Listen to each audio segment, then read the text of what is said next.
चल बस एक राऊंड मारून येऊ. लेखक सुहास मळेकर. वाचक स्वर डॉक्टर अदिती काळमेघ. मोलाची गोष्ट.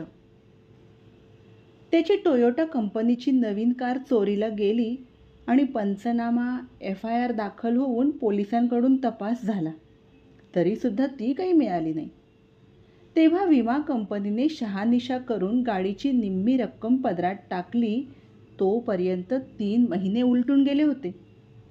एव्हाना हे जगजाहीर होऊन गेल्या 3 महिन्यात परिसरातून, नात्यांमधून, मित्रमंडळींपैकी भली भली माणसं सांत्वनाला येऊन गेली होती. अगदी कधीच कुणासाठी बाहेर न पडणारी माणसंसुद्धा त्यात होती. कधी कोणी जमावाने येत, कधी एकट्याने, तर कधी कुणी परिचय नसलेल्यांना सुद्धा सोबत आणीत. आत्तापर्यंत ओळखीची अनोळखी अशी 150-200 माणसं तरी येऊन गेली होती आणि अजूनही येतच होती. 4 महिने झाले तरी. सुरुवातीला तर 4-5 दिवस काही हळवी माणसं रडली सुद्धा. कशी गेली हो एवढी मोठी कार? मेल्यांचं वाटोळं होईल, असाही सांत्वनाचा सूर असे. आजकाल खऱ्याची दुनियाच नाही राहिली हो.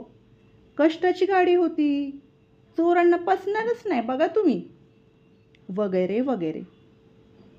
तो तटस्थच. त्याला रडवण्याचा रडवणाऱ्यांनी बराच प्रयत्न केला, पण तो मात्र ढिम्मच. त्याच्या कलेनं घेत मित्रानं त्याला हळूच विचारलं, तुला खूप दुःख आहे मित्रा, मला कळतंय. तेव्हा त्याने सांगितलं, नाही रे, अश्रूच संपलेत आता. आई गेली तेव्हाच संपले ते. खरं होतं.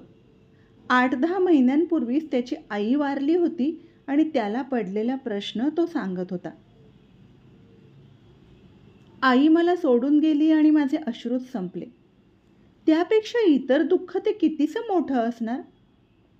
पण मला एका गोष्टीचं आश्चर्य वाटतंय, ते हे की माझ्या आईच्या जाण्याच्या वेळेस ही सगळी माणसं कुठं होती? आज गाडी जाऊन 4 महिने झाले तरी रोज कोणी ना कोणीतरी येतच असतं. त्यातूनच कोणीतरी म्हटलं, आई आजारी होती म्हणा, पण गाडी थोडी थोडकी नव्हे 10 लाखांची होती. आणि आई? त्याने वर पाहिलं. मित्र निशब्द झाला होता. बरोबर आहे मित्रा.